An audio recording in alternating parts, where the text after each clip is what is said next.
Hello, time for problem number 2 in our problem solving session. And here we will compute angles between vectors, not only their cosines, but also real angles. Let's start.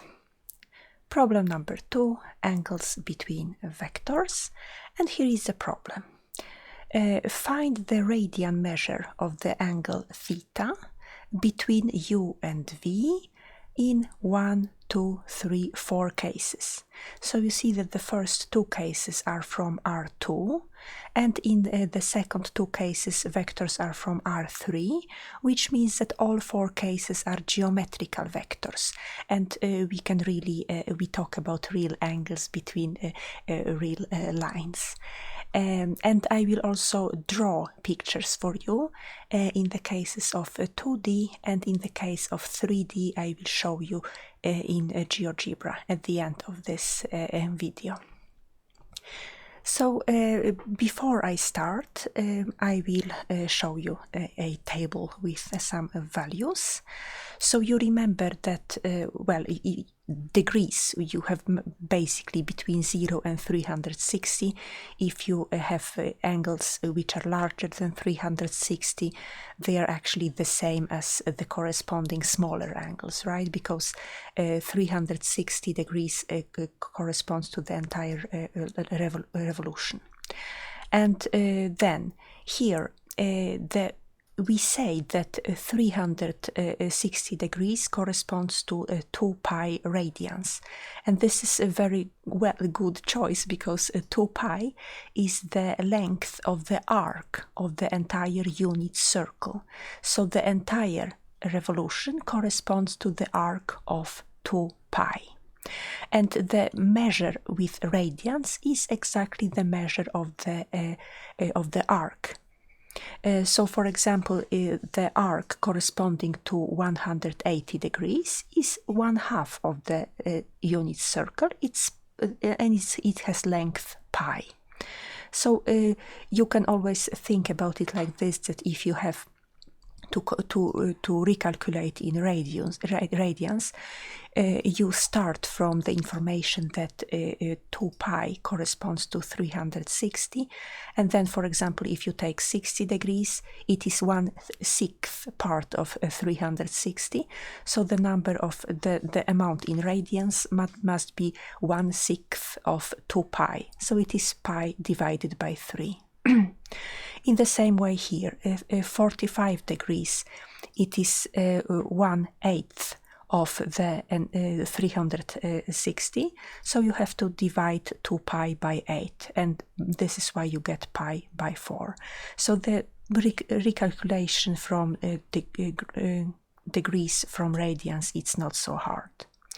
And then it is really practical to have this table in mind, and some of the values are very easy to compute. For example, the functions of 45 degrees are computed from a square, from this unit square, where diagonal has length a square root of 2, and then you compute all the functions of sine, cosine, and tangent.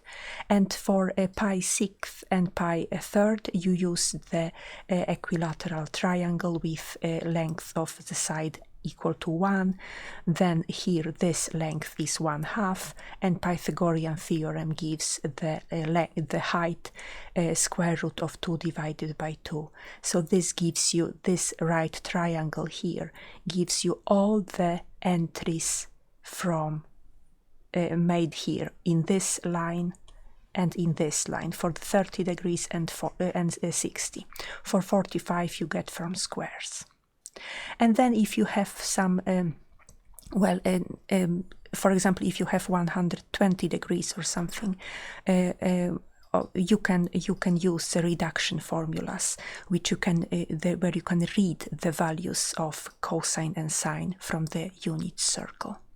Like for example here, if you have to establish the values of cosine and sine of pi minus theta, and you happen to know the values of sine and cosine for theta, you just draw this picture and you see that, well, you know that this point has coordinates cosine of theta and sine of theta, and this has coordinates cosine of pi minus theta and sine of pi minus theta. But you see that the sine values, the y values, are the same for these 2 points. So the sine values are the same for these 2 angles. And the cosine's values are each other's opposite. So here is the cosine of theta, and the cosine of pi minus theta is the opposite of this number. So this is everything you have to know, plus these formulas here which allow you to compute the cosine, because, well, we have to compute the cosine in order to be able to compute the measure of angle theta. So we start with the first one, and we start with computing the dot product, because we need the dot product for computation of cosine. So here in this case we have u dot v is equal to, and you know how it is done. You take first coordinates and you multiply them with each other. So it is 1 times 21 is 21. And then you add the product of the second coordinates. So it is plus minus 7 times 3. It is minus 21. It is 0, and you know exactly what it means, right? It means that a cosine of the angle between the vectors is equal to 0, and it means that the vectors are orthogonal. So by this we understand that theta angle is pi half. I had to answer in radians, so this is why I say pi half. And let's draw these vectors, so just to see if our result is correct. So the first vector is 1 minus 7, so it is 1 to the right from origin and 7 down. So this is our first vector. It is vector u. And vector v has 21 to the right and 3 up. So it will end here and start in the origin. So we get this vector v. And we see that it really looks like the angle between these 2 vectors is pi half. It's 90 degrees. So we are good. Let's move to the second case, where we have vectors 0, 2. What is 0, 2? 0 to the right or left and 2 up. So this is my first vector, and it is called then u. And vector v is 3 minus 3, so it is 3 to the right and 3 down. So this vector ends here. And you know, here you don't have to compute anything. You just can say from geometry, because you see that this angle here is pi half, and this angle here is pi fourth, because this vector v is going diagonal, right? So we can already now state that our theta is equal to pi half plus pi fourth, and it is 3 pi divided by 4, right? But we were supposed to use our new theory, so I will now check how it translates into, well, how this result is reflected in computations. So now I have to compute the cosine of our theta. And, well, what is cosine of our theta? It is cosine of theta is equal to u dot v divided by the norm of u times the norm of v. And first I compute the value in the numerator. It is the dot product between these 2 vectors. So I computed 0 times 3 is 0, plus 2 times minus 3 is minus 6. This is my numerator. And you see it is really easy to compute dot product. And in denominator, I get the length of vector u. This is just 2. I don't have to compute it, right? It is 2 because our vector u is vertical, 2 steps up. So the length is 2. And the length of the second one is the square root of 9 plus 9. 3 squared plus 3 squared. And what is it? Then it is minus 6 divided by 2 times. Under this root, square root, I have 2 times 9, so the square root is equal to 3 square roots of 2. So I get the result minus, I can simplify by 6, and I get the result minus 1 divided by square root of 2. So this is cosine of theta. And now, if I didn't make this picture here as I made on my iPad, I would have to understand from this value what angle it must be.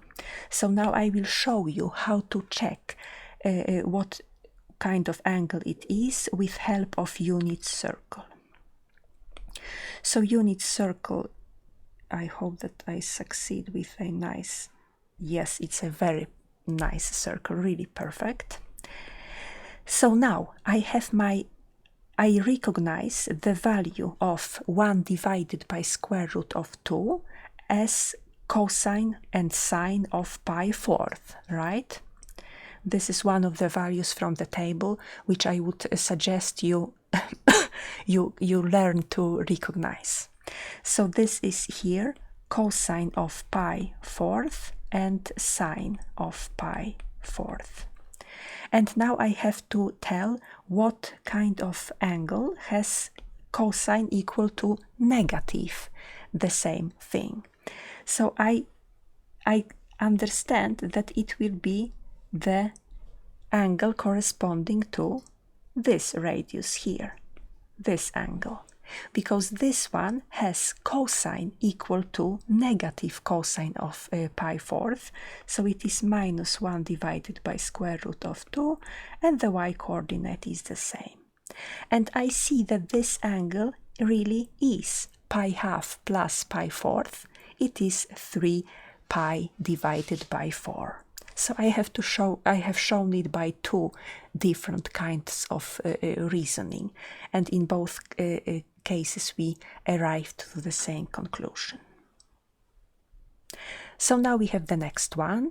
The next one will be C. So we have to compute the cosine, and the cosine of theta is again computed with the same formula. In the numerator I get the dot product of these 2 vectors, so I get here minus 1 times 0 is 0, then 1 times minus 1 is minus 1, and the last one is 0 times 1 is 0. And the value in the denominator will be the length of this one, will be square root of 2, right? Because it's the square root of minus 1 squared plus 1 squared plus 0 squared. This is just 2. And the second one has also the length of square root of 2. So the result is minus 1/2. And think about an angle which has cosine equal to 1/2. If you don't remember it, draw the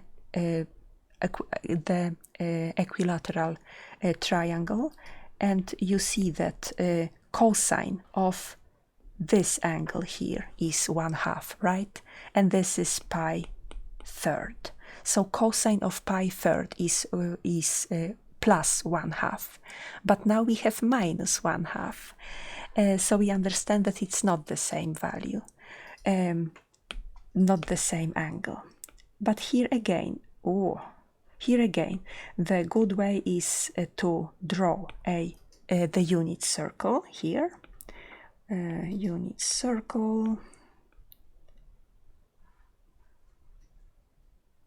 Yes, perfect circle, 1, 1, and pi divided by 3 corresponds to 60 degrees, so it is here somewhere, pi divided by 3, and here we have the point described by the with coordinates 1, half, and the y-coordinate is the sine value. It's the square root of 3 divided by 2. And now I need an angle with cosine equal to minus 1/2. So again, as I did in the previous example, I have to go to the other side of the y-axis, staying on the same height. And what do I get here? I get here pi 6 and pi 6.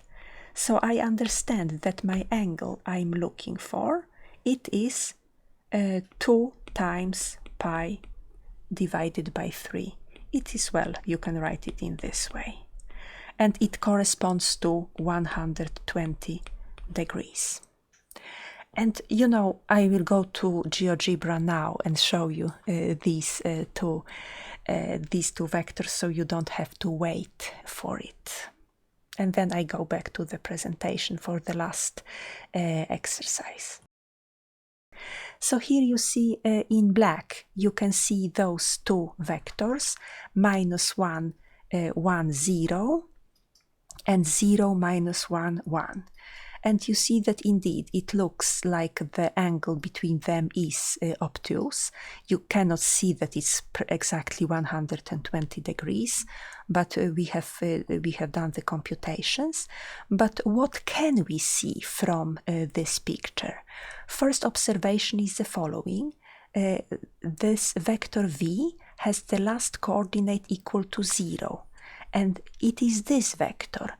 And geometrically you see that this vector is entirely included in the xy plane. You see, this is the meaning of having z coordinate equal to 0 from the beginning to the end. Both starting points and the finishing point has a z coordinate equal to 0, so the entire vector lies in the xy plane.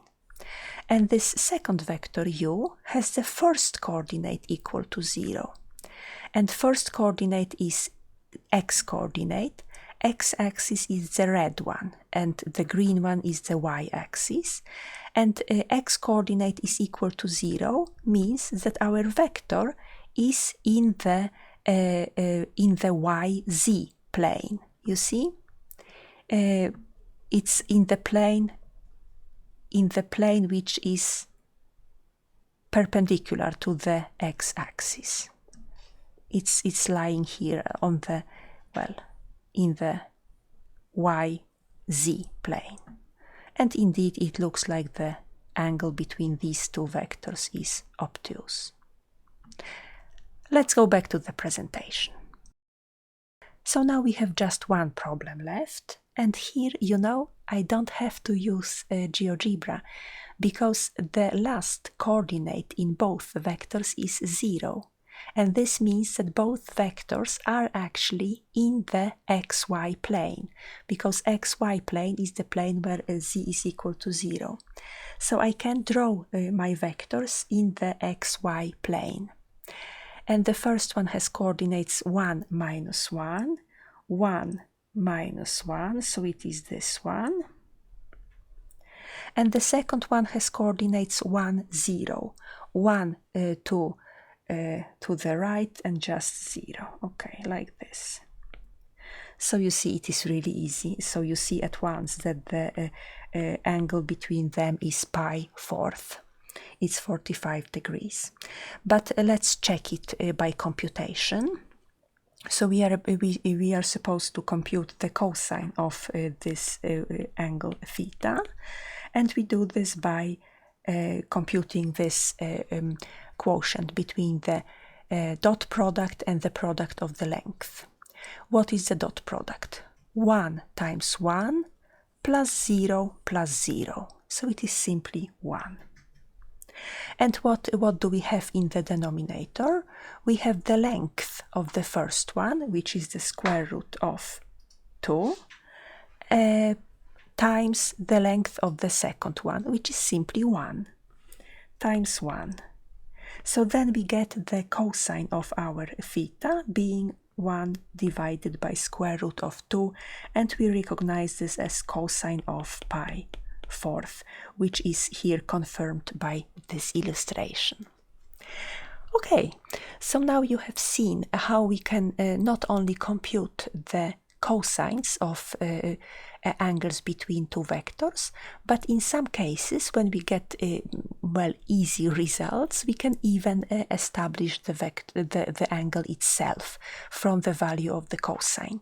And if you just get some value which you do not recognize as the value of some cosine to some angle, you can approximate it. You can compute it approximately with help of some calculator or something, and then you can compute the cosine, the angle which has this value as cosine. And you see that all those computations are really easy because you obtain the values of cosine just by operating with coordinates of vectors, and this is just multiplication, addition, and some division, just arithmetics, nothing more. So it is really nice. Thank you for watching. Bye bye.